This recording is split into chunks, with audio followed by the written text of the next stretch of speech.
एकच शत्रू असे आपला, काढू मिळून पिटूनी तयाला, त्याच्याशिवाय शत्रूच नाही. शोधून काढ मनात पाह, शोधलास काय पाहिलास काय. विचार करून सांग लेकरा, सांगते पहा दुष्ट शत्रूचे नाव तयाचे ऐकले करा. अज्ञान अज्ञान अज्ञान. होय 18व्या शतकात समाजाच्या तळगाळात पसरलेला अज्ञान हा आपला शत्रू होता. या अज्ञान नावाचा शत्रूचा नायनाट करण्यासाठी, त्याला सकवून लावण्यासाठी आम्ही उभयतांनी आमचा संसार पणाला लावला. उभे आयुष्य अज्ञानाचा अंधकार दूर करण्यासाठी झटत राहिलो, झगडत राहिलो. म्हणूनच की काय तुम्ही सारे आम्हाला क्रांती सूर्य आणि क्रांती ज्योती असे म्हणतात. ओळखलात ना मला? मी सावित्रीबाई ज्योतिराव फुले. 3 जानेवारी 1831 रोजी सातारा जिल्ह्यातील खंडाळा तालुक्यातील नायगावच्या खंडोजी नेवासे पाटील याच्या पोटी माझा जन्म झाला. वयाच्या 9व्या वर्षी ज्योतिराव फुले यांच्याशी माझा विवाह झाला. ज्योतिरावांनी माझे अवघे जीवनच बदलून टाकले. मला शिक्षित करून माझे सन्मान केला.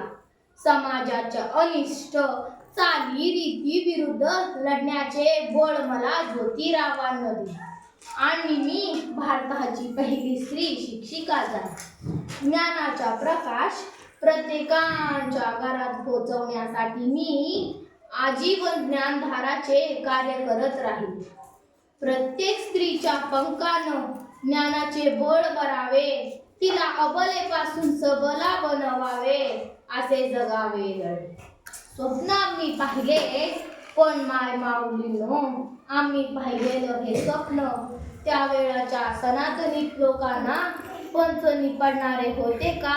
नक्कीच नाही. शिक्षण ज्ञान ही मुठभर लोकांची, मग ते दारी समजणाऱ्या कर्मठ लोकांना आमचे समाजकार्य टोचू लागले. शिवी, घाळी, दगड फेकणे, सेंड फेकणे असे अनेक नीच कृत्य त्या लोकांनी केले आम्हाला थांबवण्यासाठी.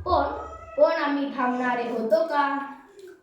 एक दिवशी शाळेत जात असताना असाच एक धोंटिंगण आडवाला. म्हणाला, ए टवळे, कुठे निघाली? तुला तुझे अंबरू प्रिय आहे की शिकवणं जास्त प्रिय आहे ते सांग. कदाचित तो विसरला असावा की मी खंडोजी नेवासे याची कन्या ज्योतिबा पैलवानची पत्नी होती. त्याच्या खानाखाली सनसनीत जाळ काढतास भर दिवसा त्याच्या डोळ्यासमोर काजवे चमकले. त्या क्षणी त्याला सुनवले, आज समोर आलास तुझं थोवाड रंगविले, पुन्हा एकदा समोर आलास तुझ्या रक्तानं धरती रंगवी.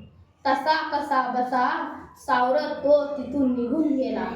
अनेक अडचणी मात करत आम्ही मुलींसाठी शाळा काढल्या. त्याचाच परिणाम म्हणून आज प्रत्येक क्षेत्रात स्त्री खंबीरपणे उठावदार कार्य करत आहे. पण समाजातील काही नाराधमान आजही स्त्रीची प्रगती वधवत नाही. काही सैतान आजही स्त्रीचे पंख छाटून तिला आपलाच बनवतात. स्त्रियावरील अत्याचार थांबवण्यासाठी स्वतः मुलींनी, स्त्रियांनी जागरूक असले पाहिजे, सावध असले पाहिजे. डोळ्यात आपल्या शत्रू विरुद्ध असा अंगार दिसायला पाहिजे की शत्रू जागेच थांबला पाहिजे. स्त्री शिक्षणासाठी एक जन्म वाहिलेली मी सावित्री, पुन्हा एकदा स्त्रीच्या संरक्षणासाठी मला जन्म द्यावा लागेल की काय, अशी परिस्थिती आज समाजात निर्माण झाली आहे. छत्रपती शिवसेनेची एक राणी ताराबाई, कोल्हापूरची जगदंबा, महाराष्ट्राची अंबाबाई शत्रूवर घालली छापा. काळ तयाचे ती होई, जेरी शत्रूला करून करी रुखाम चढाई. नाव न टाकी रणभूमी, शत्रू रक्ताने सारी सफलता घ्यायचे. तशीच कडाडे संवारी, तशीच कडाडे संवारी. आज स्त्री शिक्षित झाली, देशाच्या प्रगतीमध्ये स्वतःचे योगदान देऊ लागली. पण ज्या दिवशी ती स्वतःच्या संरक्षणासाठी सक्षम असेल, त्यामुळे या सावित्रीचे जीवन कार्य खऱ्या अर्थाने सफल होईल, खऱ्या अर्थाने सफल होईल. धन्यवाद.